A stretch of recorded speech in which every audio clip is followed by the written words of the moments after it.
একদিন এক অচেনা বৃদ্ধ ফকিরের বেশে শহরের পথে হাঁটছিল। তার কাঁধে ছিল দুটি ভারী বস্তা, চেহারায় ক্লান্তি, চোখে অদ্ভুত গভীরতা।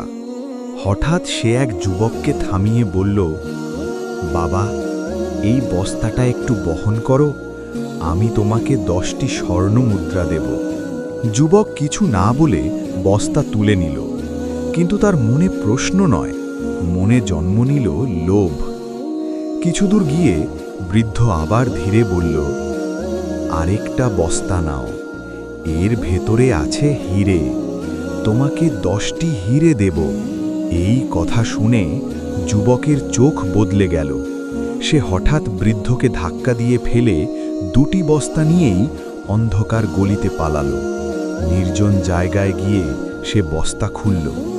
তার বুক ধড়ফড় করছিল, কিন্তু ভেতরে ছিল না স্বর্ণ, না ছিল হীরে, শুধু সাধারণ পাথর। সে তখন নিজের কপালে আঘাত করে বসে পড়ল। দূরে দাঁড়িয়ে সেই ফকির ফিসফিস করে বলল, আমি সম্পদ খুঁজতে বের হইনি, আমি মানুষ খুঁজতে বের হয়েছিলাম।